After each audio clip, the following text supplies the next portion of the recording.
Shalom semuanya. Pada waktu Tuhan Yesus ditanya oleh murid-muridnya tentang tanda kedatangannya dan tanda kesudahan dunia ini, Tuhan Yesus menjawab dalam Lukas 21 ayat 11 bahwa salah satunya adalah penyakit sampar. Sampar dapat diartikan sebagai pandemi. Jadi COVID-19 ini adalah salah satu tanda dari kedatangan Tuhan Yesus kembali dan tanda kesudahan dunia ini. Selain itu, Tuhan Yesus menjawab dari Matius 24 ayat 14 yang berkata, "Dan Injil kerajaan ini akan diberitakan di seluruh dunia menjadi kesaksian bagi semua bangsa. Sesudah itu barulah tiba kesudahannya." Tuhan Yesus pasti datang kembali. Yang percaya katakan amin. Karena itu dia memberikan amanat agung kepada kita, yaitu agar kita pergi dan menjadikan semua bangsa itu murid Tuhan Yesus. Hal ini juga berarti agar terjadi penemuan jiwa besar-besaran sebelum Tuhan Yesus datang kembali. Sekarang kita akan melihat bagaimana proses untuk menyelesaikan amanat agung atau proses penemuan jiwa yang terbesar dan yang terakhir sebelum Tuhan Yesus datang kembali. Untuk menyelesaikan amanat agung tidak bisa dengan kekuatan sendiri. Karena itu pesan terakhir Tuhan Yesus sebelum naik ke surga kepada murid-muridnya, yang juga berarti kepada kita semua. Dalam Kisah Para Rasul 1:8. "Tetapi kamu akan menerima kuasa kalau Roh Kudus turun ke atas kamu. Dan kamu akan menjadi saksiku di Yerusalem dan di seluruh Yudea dan Samaria dan sampai ke ujung bumi." Jadi untuk menyelesaikan amanat agung, kita harus menerima kuasa dari Roh Kudus yang turun ke atas kita. Setelah itu, dengan disaksikan para muridnya, Tuhan Yesus naik ke surga. Setelah Tuhan Yesus naik ke surga, 120 murid Tuhan Yesus berkumpul di kamar loteng Yerusalem. Mereka melakukan ini karena Tuhan Yesus memerintahkan agar mereka tidak meninggalkan kota Yerusalem sebelum diperlengkapi dengan kekuasaan dari tempat tinggi. Tuhan Yesus berkata, "Sebab Yohanes membaptis dengan air, tetapi tidak lama lagi kamu akan dibaptis dengan Roh Kudus." Apa yang dilakukan 120 murid di kamar loteng? Alkitab berkata bahwa mereka semua bertekun dengan sehati dalam doa bersama-sama. Artinya mereka berdoa, memuji dan menyembah Tuhan dalam unity siang dan malam. Ini adalah prinsip restorasi Pondok Daud. Ini adalah prinsip menara doa. Setelah 10 hari mereka melakukan hal ini, maka pada hari raya Pentakosta, tiba-tiba turunlah dari langit suatu bunyi seperti tiupan angin keras yang memenuhi seluruh rumah di mana mereka duduk. Dan tampaklah lidah-lidah seperti nyala api yang bertebaran dan hinggap pada mereka masing-masing. Maka penuhlah mereka dengan Roh Kudus. Lalu mereka mulai berkata-kata dalam bahasa-bahasa lain seperti yang diberikan oleh Roh itu kepada mereka untuk mengatakannya. Itu adalah bahasa Roh. Jadi tanda awal orang yang dibaptis dengan Roh Kudus adalah mereka akan berbahasa Roh. Apa yang terjadi setelah murid-murid Tuhan Yesus dipenuhi dengan Roh Kudus? Hal yang pertama, Petrus berkhotbah sekitar 5 menit. Dan kira-kira 3.000 orang bertobat dan dibaptis. Wow! Petrus berkhotbah dengan kuasa Roh Kudus. Pada zaman itu, populasi penduduk dunia sekitar 255 juta orang. Sekarang penduduk dunia sekitar 8 miliar. Jadi 3.000 orang yang bertobat dan dibaptis pada waktu itu setara dengan sekitar 94.000 orang pada saat ini. Saya percaya hal ini juga bisa terjadi pada saat ini. Yang percaya katakan amin. Hal yang kedua, setelah murid-murid Tuhan Yesus dipenuhi dengan Roh Kudus, mereka dipakai untuk menyatakan tanda-tanda dan mujizat. Sehingga banyak orang yang bertobat. Petrus dan Yohanes menyembuhkan orang lumpuh sejak lahir. Bayangan Petrus bisa menyembuhkan orang sakit. Sapu tangan atau kain yang pernah dipakai Paulus, jika diletakkan pada orang sakit, atau dirasuk setan, maka orang itu akan sembuh. Dalam Markus 16 ayat 15-18, Tuhan Yesus berkata bahwa kalau kita pergi untuk memberitakan Injil, maka tanda-tanda dan mujizat akan menyertai kita. Sejak tahun 2006 saya diperintahkan oleh Tuhan untuk mengadakan kebaktian kesembuhan ilahi. Selama 13 tahun, saya sudah mengadakan 318 kali kebaktian kesembuhan ilahi. Setiap kali saya berkhotbah, pasti saya memberitakan Injil. Tanda-tanda dan mujizat terjadi. Saya diizinkan Tuhan untuk melihat dan mengalami mujizat seperti yang dilakukan oleh Tuhan Yesus 2000 tahun yang lalu. Hal yang ketiga, setelah murid-murid Tuhan Yesus dipenuhi dengan Roh Kudus, maka cara hidup mereka berubah sehingga banyak orang yang bertobat. Yang pertama, mereka bertekun dalam pengajaran rasul-rasul dan dalam persekutuan. Bagi kita, ini juga bisa diartikan mereka suka membaca Alkitab. Mazmur 119 ayat 105 berkata, "Firman-Mu itu pelita bagi kakiku dan terang bagi jalanku." Kalau kita suka membaca Alkitab, itu akan menuntun jalan hidup kita. Hidup benar sesuai dengan firman Tuhan. Kita akan menjadi orang yang berintegritas. Dan itu akan membuat orang lain bertobat. Yang kedua, perubahan cara hidup yang membuat banyak orang bertobat adalah mereka selalu berkumpul, memecahkan roti dan berdoa. Ini bisa diartikan mereka hidup dalam unity dan suka berdoa. Hari-hari ini saya melihat melalui menara doa bahwa ada doa, pujian, dan penyembahan dalam unity siang dan malam.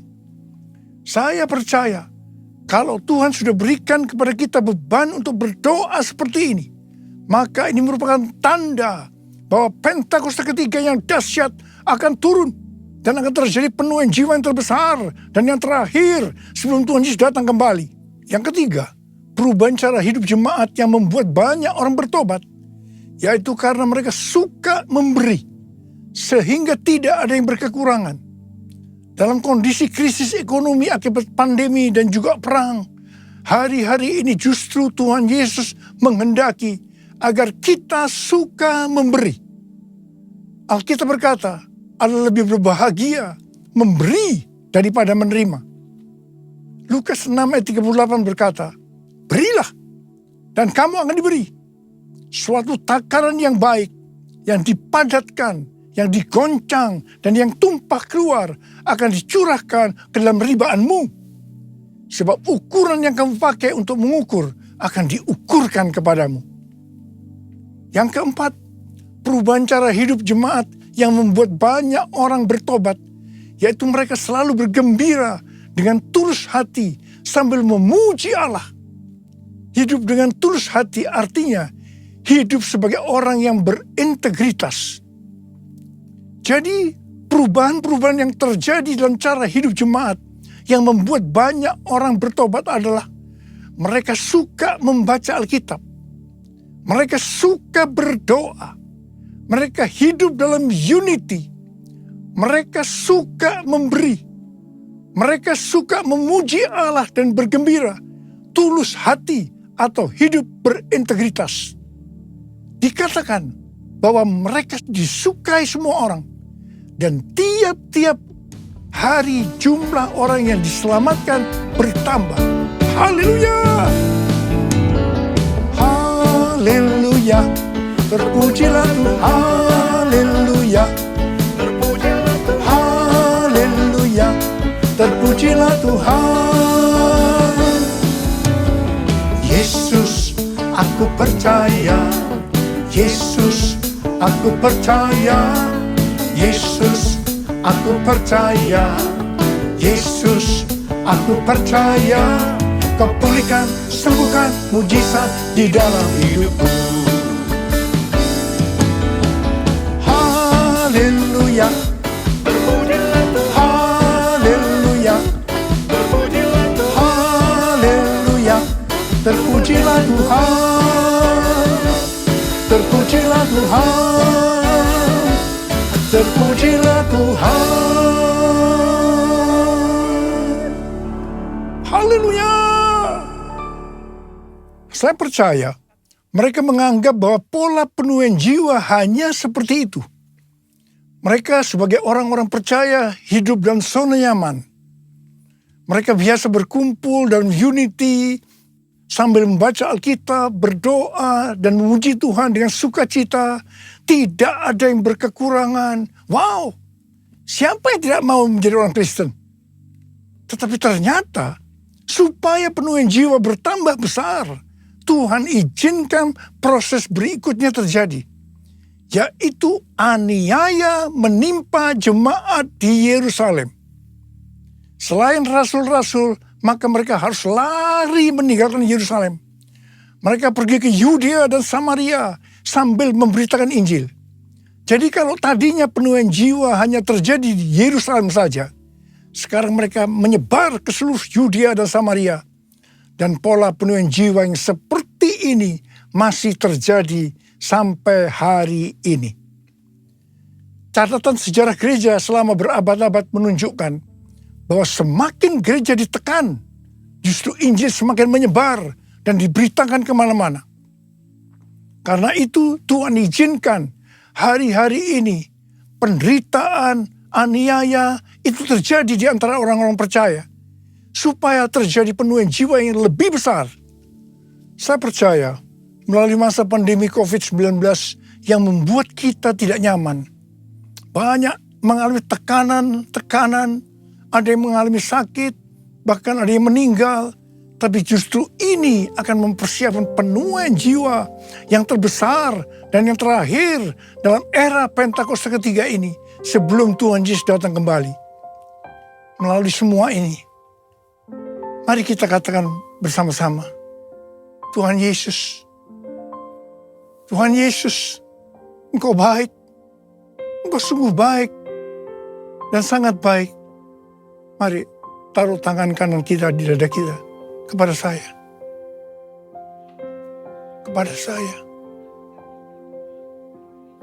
Yesus, Engkau baik, sungguh baik, sangat baik.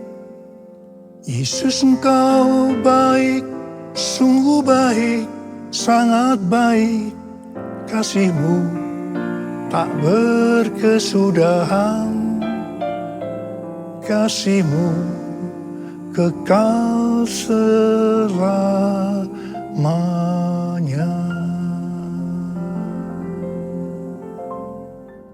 Ternyata pola penuaian yang terjadi di atas belum menyelesaikan rencana Tuhan, karena selain penuaian jiwa harus terjadi di Yerusalem, seluruh Yudea dan Samaria, tetapi juga harus sampai ke ujung bumi. Tuhan mempunyai cara untuk membuat penuaian jiwa itu sampai ke ujung bumi, yaitu dengan terjadinya perubahan paradigma dalam pelayanan. Selama ini pengertian tentang keselamatan hanya untuk orang-orang Yahudi saja. Tetapi melalui peristiwa Kornelius, di mana Petrus diutus oleh Tuhan untuk mendatangi Kornelius yang bukan orang Yahudi, untuk memberitakan jalan keselamatan, akhirnya mereka mengerti bahwa ternyata keselamatan bukan hanya untuk orang-orang Yahudi saja, tetapi untuk semua bangsa. Dan ini mengakibatkan terjadinya penuaian jiwa besar-besaran. Haleluya! Jadi mereka tidak hanya mengabarkan Injil di Yerusalem, Yudea, dan Samaria saja. Tetapi sekarang mereka, termasuk kita juga, pergi ke seluruh dunia. Proses perubahan paradigma dalam pelayanan itu tidak mudah. Petrus harus diyakinkan oleh Tuhan.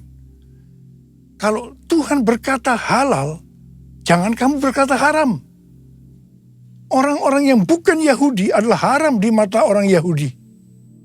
Proses itu masih terus berlanjut untuk memberikan pengertian kepada orang-orang Yahudi, golongan bersunat, dan juga orang-orang Farisi yang sudah bertobat, di mana mereka berpendapat bahwa orang yang bukan Yahudi yang percaya kepada Tuhan Yesus harus disunat dan diwajibkan mengikuti hukum-hukum Musa.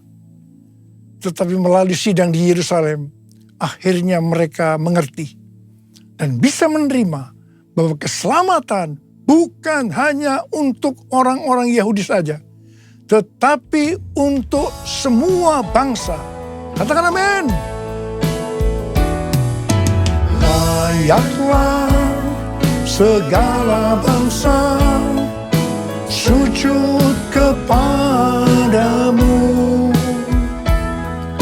sebab kau Allah yang kudus, layak disembah. Layaklah segala bangsa sujud kepadamu, sebab kau Allah yang kudus, layak disembah, layak disembah, layak disembah.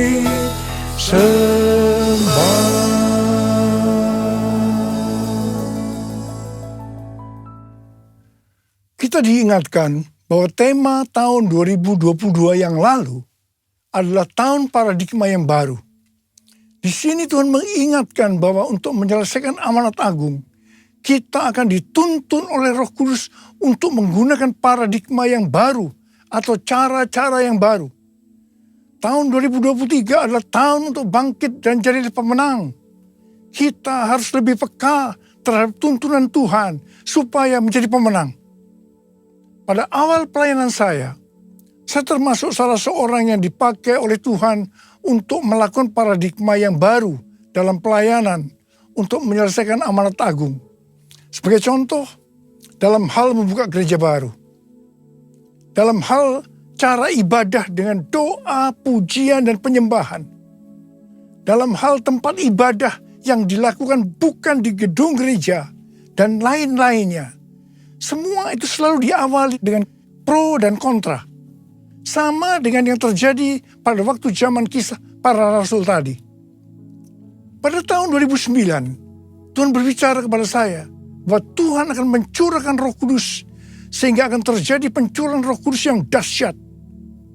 Pada saat Roh Kudus dicurahkan, akan terjadi peristiwa seperti yang terdapat dalam Yoel 2 ayat 28 sampai dengan 32.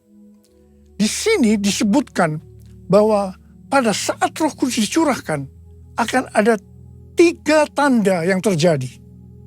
Tanda pertama, sesuai dengan Yoel 2 ayat 28 dan 29, bahwa anak-anak, pemuda, dan orang tua akan dipakai oleh Tuhan secara luar biasa.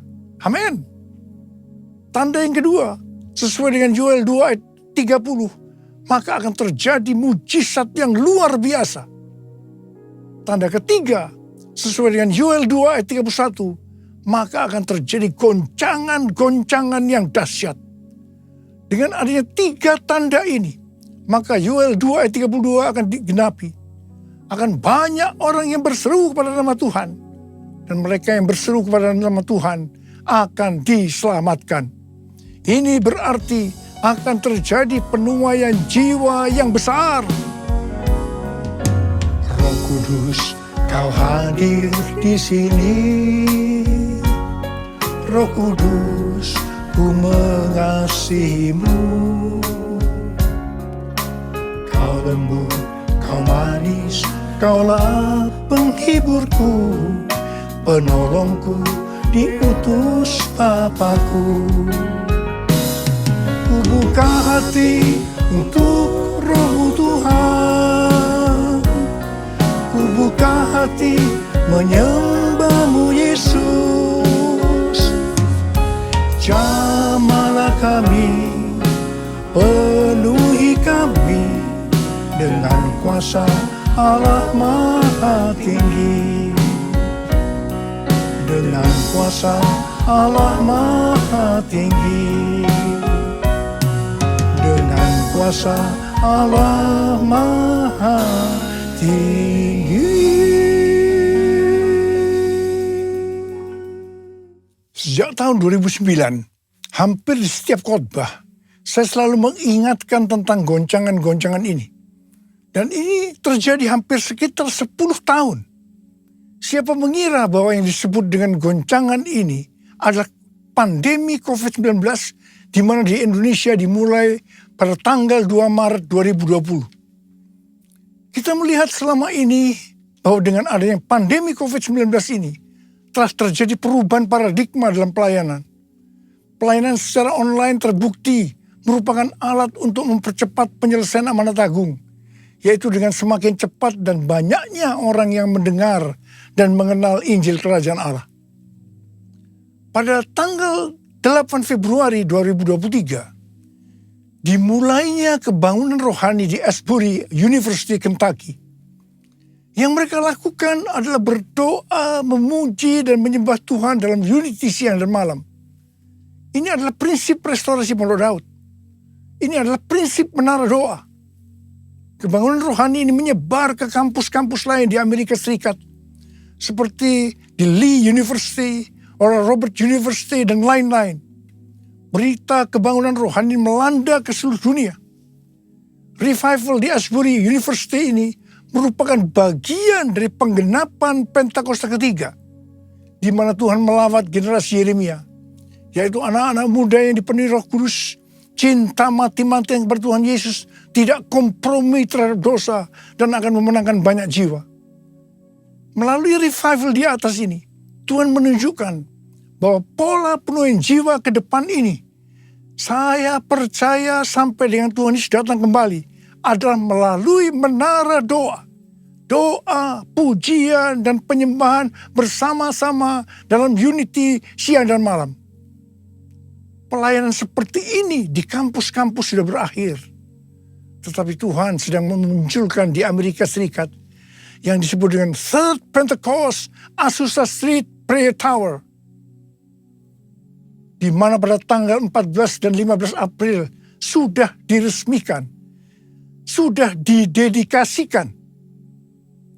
Azusa Prayer Tower adalah tempat untuk berdoa bagi kebangunan rohani global Pentakosta ketiga. Pelayanan dan pelatihan di dalam pusat kota Los Angeles, California. Lokasinya adalah 156 kaki, sekitar 46,6 meter dari Azusa Street Revival yang dipimpin oleh William Seymour tahun 1906. Azusa Prayer Tower ini adalah penggenapan nubuatan dari Cindy Jacob bahwa gerakan Pentakosta ketiga ini dimulai dari timur ke barat, dan barat ini adalah Amerika Serikat. Dari Amerika Serikat akan menyebar ke seluruh dunia dan kembali ke Yerusalem.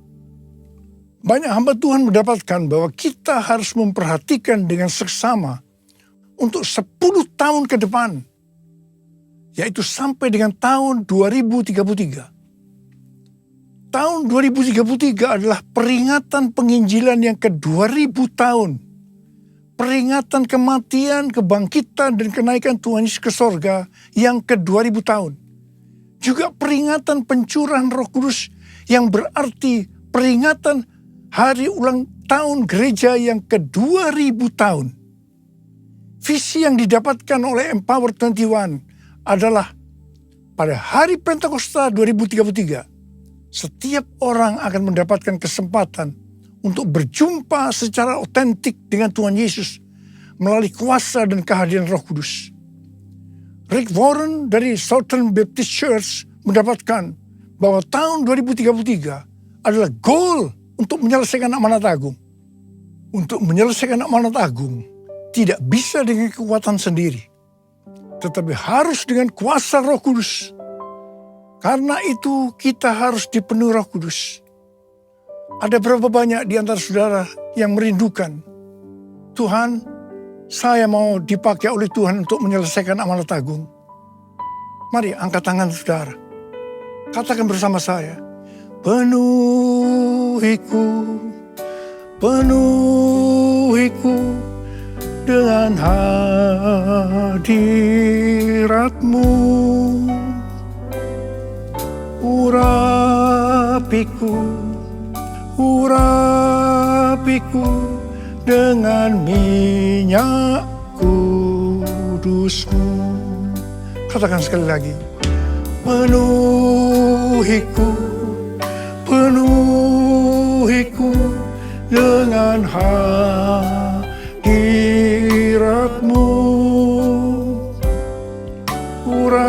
Urapiku dengan minyak kudus-Mu. Uriala basyara barakana marabarakana marabalabala. Uriala la la la bala bala bala bala bala bala bala bala. Uriala la la la bala bala bala bala. Penuhi kami dengan Roh-Mu, Tuhan. Penuhi kami, urapi kami Tuhan. Urapi kami, berikan kami kuasa Roh Kudus untuk menyelesaikan amanat agung Tuhan Yesus. Terima.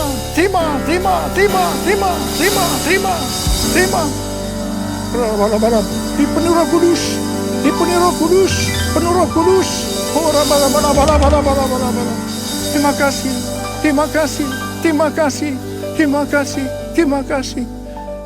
Terima kasih ya Abba. Dalam nama Yesus. Amin.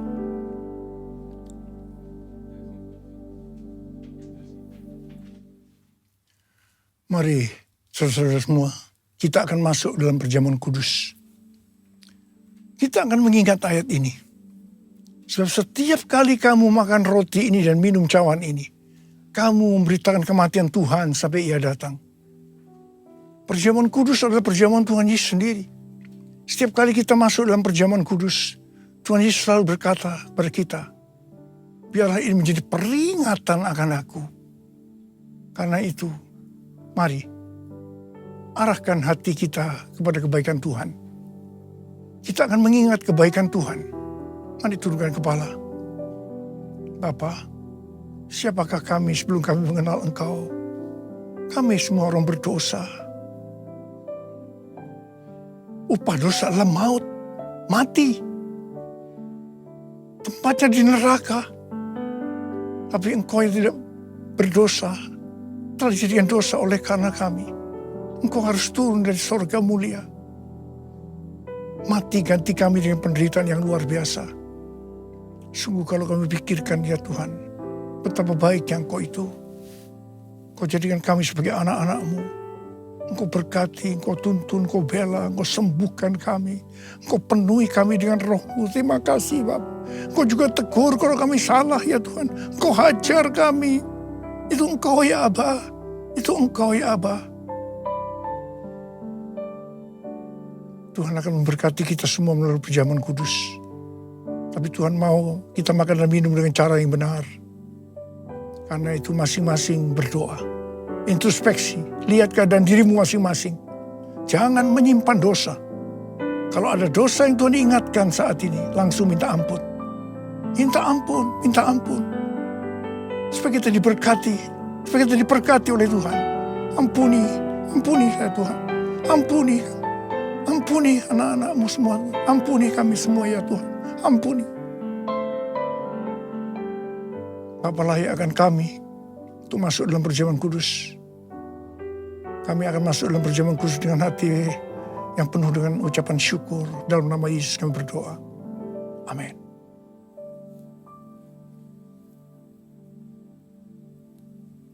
Sekarang mari angkat roti di tangan kanan kita tinggi-tinggi. Sebab apa yang telah kuteruskan kepadamu telah aku terima dari Tuhan. Yaitu bahwa Tuhan Yesus pada malam waktu Ia diserahkan mengambil roti. Dan sesudah itu yang mengucap syukur atasnya. Dia memecah-mecahkannya dan berkata, inilah tubuhku yang diserahkan bagi kamu. Perbuatlah ini menjadi peringatan akan aku. Sudah dikasih Tuhan. Bukankah roti yang kita pecah-pecahkan ini adalah persekutuan kita dengan tubuh Kristus. Mari kita makan dalam nama Yesus.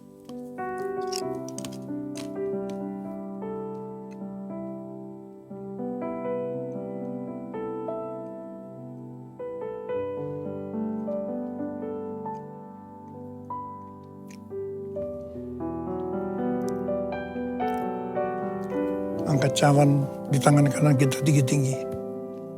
Demikian juga ia mengambil cawan sesudah makan lalu berkata, cawan ini adalah perjanjian baru yang dimeteraikan oleh darahku.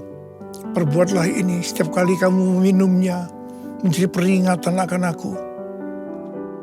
Saudara yang kasih Tuhan, bukankah cawan pengucapan syukur yang atasnya kita ucapkan syukur adalah persekutuan kita dengan darah Yesus? Mari kita minum dalam nama Yesus.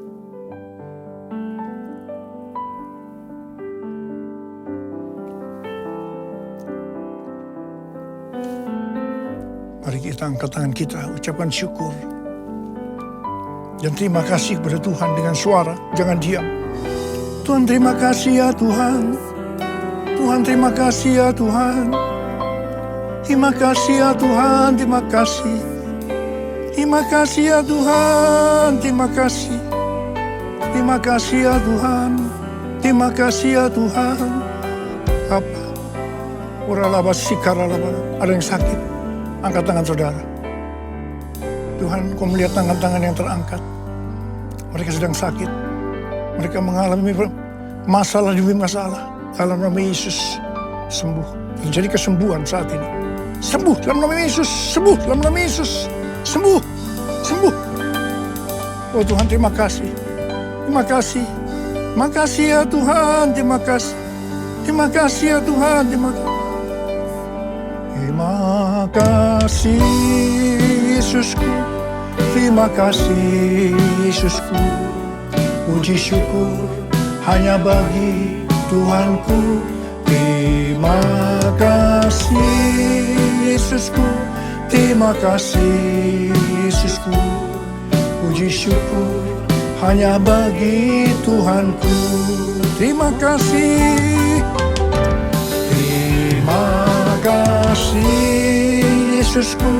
Terima kasih Yesusku. Puji syukur hanya bagi Tuhanku. Terima kasih Yesusku. Terima kasih Yesusku. Puji syukur hanya bagi Tuhanku. Puji syukur hanya bagi Tuhanku. Puji syukur hanya bagi Tuhanku.